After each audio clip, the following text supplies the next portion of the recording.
This just in, according to The Athletic, there are some within the Golden State Warriors organization that are now growing to become more open about trading for Zach LaVine. What does it mean? Talk about it all and more right after this. You are now tuned in to Chicago Bulls Central, hosted by Haize, your number one spot for all things Chicago Bulls.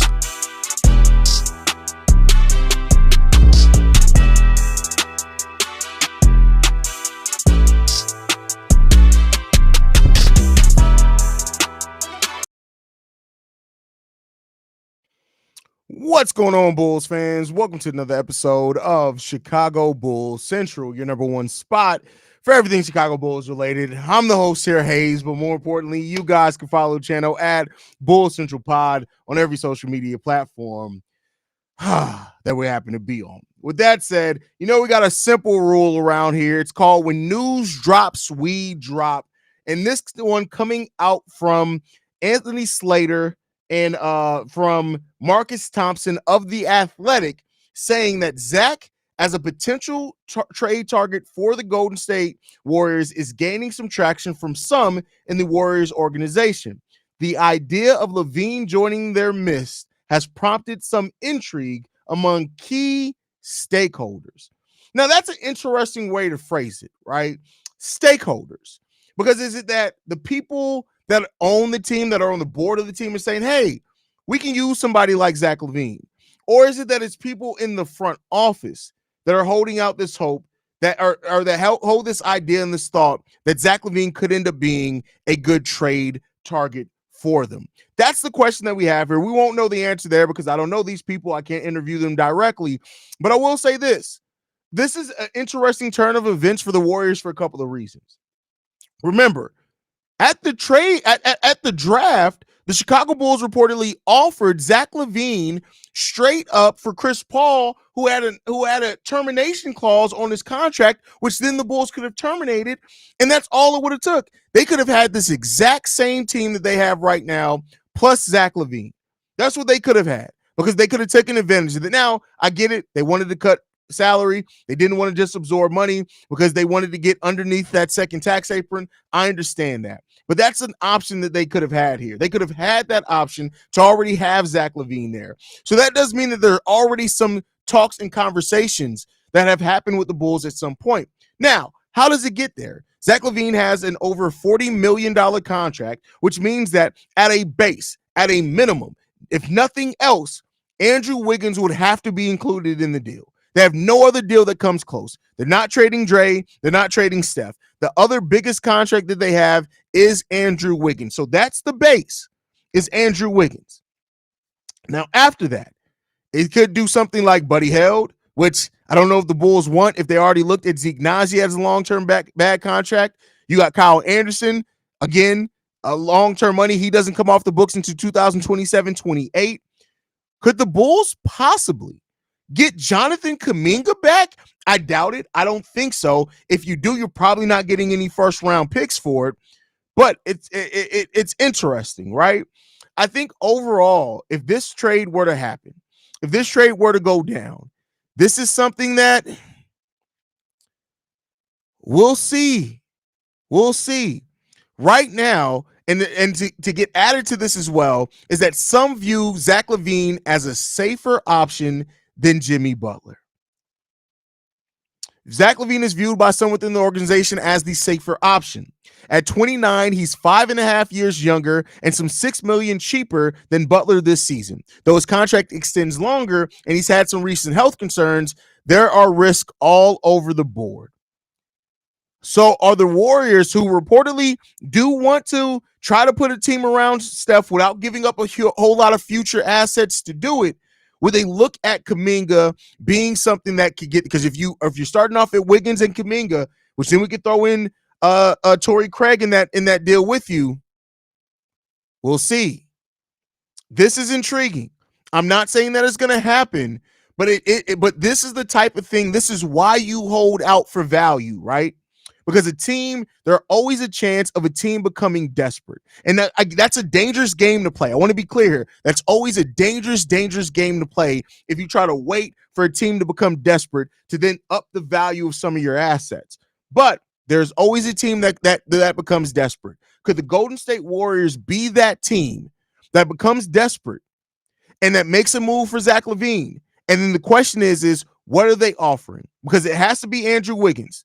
It has to be, he just at a base, he has to be included in the deal. There's no trade for Zach LaVine that's reasonable and realistic that happens without Andrew Wiggins being included in that deal. Now, Andrew Wiggins does make considerably less than Zach LaVine. His contract runs about the same amount of time, but at the most, he's making 30. At Zach's most, he's making 45, I think it is. So there's that aspect that you're looking at. But it's intriguing. It's definitely intriguing. And listen, I think that the Golden State Warriors are the type of team that I do think could get very, again, desperate isn't the right word. I don't think that's fair to the Golden State Warriors to call them desperate. But they do want it. They are very focused on what they do want to what they do want to bring in here. So, man, I don't know. I really don't know.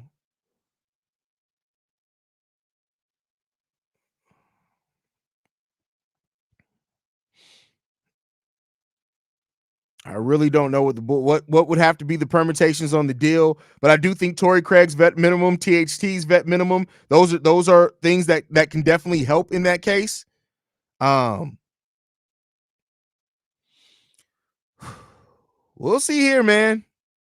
We'll see here. It's going to be a very difficult needle to thread with this team. So let's see. Would they include Dennis Schroeder? Would they do that? It's a possibility. I don't know, man. Where's Vaughn at when you need him? But this is the type of move that you look at and you say, yeah, aggressive. I don't know if I call it. I guess it is aggressive, but at the same time, like, it is what it is. How old is Wiggins? Wiggins is what, 29 now? I don't even know if Wiggins is 30 yet. He's 29. That's crazy. Wiggins has been in the league. I mean, I guess him and Zach LaVine have been in the league about the same amount of time. So yeah, they're both 29 years old. Kuminga, Wiggins, Kerr. That's funny. That's crazy. I would love that though. That would be great. Yeah, this is interesting. If we get Kuminga, I'd be happy to not get it for. Yeah, listen, if you can get Kuminga in this deal, I'm not mad at that. Yeah, at that point, you're paying a lot of money for your front line because you got Kuminga, you got Modest, you got P. Will. But hey, I'm not mad at it if you can get Kuminga back. Is Kuminga still a very flawed player and an inconsistent player too? Yeah, but he's a lot more. You bet on his inconsistencies a lot more than P. Will's inconsistencies for that matter, right? Will the Warriors be at the second apron after this? No, because they have to match salaries. Right? So it's not like they're absorbing Zach LaVine's contract outright. Because they have to match salaries. No, they wouldn't be in the second tax apron. As a Zach fan, I'm for Splash Brothers 2. And that's exactly what this would be. I mean, it makes sense for the Warriors. It makes a lot of sense for where the Warriors are, what they've said that they wanted, what they're trying to do with Steph still being there. It makes some sense. And then especially if the Kings, who are right now 10th in the Western Conference, trade De'Aaron Fox and the Warriors can acquire Zach LaVine, the Warriors are right in the playoffs, right? In the play-in at least. And maybe even more than that, because the way that Zach LaVine has fit in think about this, right? Zach LaVine at times has played second to Kobe, right? He's allowed Kobe to kind of go off on things and that would Vooch, right? Now you're asking him to play off of Steph. I don't know if there's any permutation of this deal where you can there's just too much money. $60 million. You're not going to get Vooch and Zach to Golden State, but I'm sure they would love that.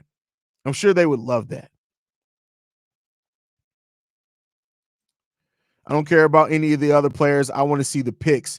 Yeah, but here's the thing. If you get Kuminga, you're not going to get picks. Now, if we're talking about, all right, Haize, let's stop this. What because they still got to match the salary though. But if you're talking about what picks do they have to offer, the Golden State Warriors actually have a lot of picks. They have their own first round picks unprotected from 2025 to 2030. So, I mean, you want picks? They got picks. Now the problem is that with the Golden State Warriors picks, they're going to be low first round picks, right? But you're still getting the pick. So, but you still got to match the salary, right? So that's the thing you also got to look at there, brother. Mana's going to end up playing the 2 spot. The 2 spot. What are we talking about?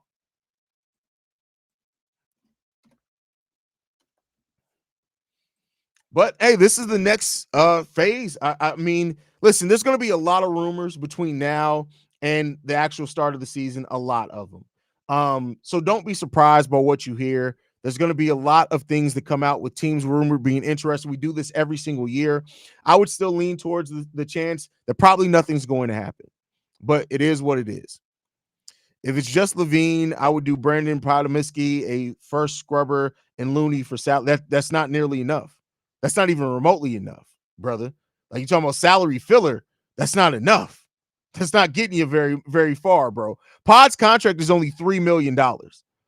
Zach LaVine's contract is $42 million. So you still got to come up with $39 million there, brother.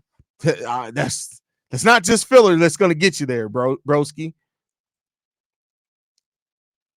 Exactly, Haize. Also, even if we do get a first instead of Kuminga, it's not a guaranteed chance that the Bulls hit on their pick. At least with Kuminga, we've seen a lot of flashes, and he's still young. How old is Kuminga now? 22 years old. See, yeah.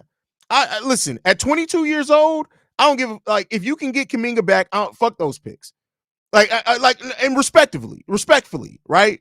But like at where the Warriors pick is going to be, that's what you have to keep in mind here, right? If the Warriors get Zach LaVine, your pick is going to be in the 20s. The chances of you getting somebody in the 20s who has shown more promise already than Jonathan Kuminga is very, very slight. Now, yes, you do have to extend Jonathan Kuminga at the end of the season, which plays a part into that as well, but you're not going to extend him for as much as Zach LaVine's contract is, right? So if you're telling me that you can get a player that for their career averages 12.5 points per game on 51% shooting and 34% shooting from three, I mean, that's a low first round pick. But then when you look at the last 2 seasons, over 16 points per game each of the last 2 seasons, almost 17 this season on 45% shooting, 5 rebounds, 2 assists, almost right under a steal, right under a block per game. That's a low that as a low first round pick. I'm telling you. Yeah, you're right. Some of your watchers are a bit slow. You just said Wiggs has to be in the trade for Mooney for money reasons, and he still don't get it. I mean, listen, it is what it is. AK just got off the phone with Jimmy Butler. That is hilarious. That's funny. That's funny. We'll see what's gonna happen though. We got to get ready. It's game time, man. So I don't want to belabor this too much, but it's just something to definitely watch. Danny Wolf will go in the 20s. That's a good point. That's a good point. I can see that. I can see that. Now that if it's guaranteed in 2025, I can see where you're coming at with that. Danny Wolf is a physical specimen too. Like just a good physical player, a tough player. I'm not mad necessarily Danny Wolf. If the Bulls get Golden State Warriors pick and keep their own, they could use Golden State Warriors pick to trade up in the draft. Yeah, but I mean, I think in this draft it's going to be very difficult to trade up though. You got to keep that in mind. This is a very deep draft. So there's not going to be a lot of teams that are going to be looking to keep their pick, especially if the Bulls keep their pick. That means it has to be in the top 10. It's not going to be a lot of teams that are looking to move out of the top 10 in this draft, brother. But there's always a possibility of that, right? But I would say this: there's that equal possibility that you compare your pick with Kuminga, you compare your pick with Kobe, you compare your pick with Io, you compare your pick with Gits. I don't know about that one to try to move up as well, right? So. Yeah, there's always an opportunity to move up if you really want to move up, as long as you're aggressive about doing it. That's something else you got to look at. But all right, y'all, it's basically game time. I wanted to bring this news as soon as I this couldn't wait until tomorrow's daily episode. So thank you guys for tuning in with me, even on a game day. We'll be live at halftime, so make sure you guys stay in tune with that one already. Game hasn't even started yet. We're not live because of the game. You see the title has nothing to do with the game there, Bulls for life. Love you, brother. Love you, brother. P. Will for GG Jackson. They would never do that. But if they would, abso-freaking-lutely. No questions asked. Should have drafted him. Make sure you guys are following us at Bull Central Pod. You can send us any feedback, questions, comments, concerns. BullCentralPod@gmail.com. Lastly, if you want to leave a text message and our voicemail for the mailbag, the number to do so, 773-270-2799. We're the number one spot for everything Chicago Bulls related. Thanks to you guys. Like I liked in everything on. Go Bulls. Love you guys. See red if you can, y'all. Love you guys. Peace, y'all. That's what I get for being silly. This has been a presentation of the Break Media.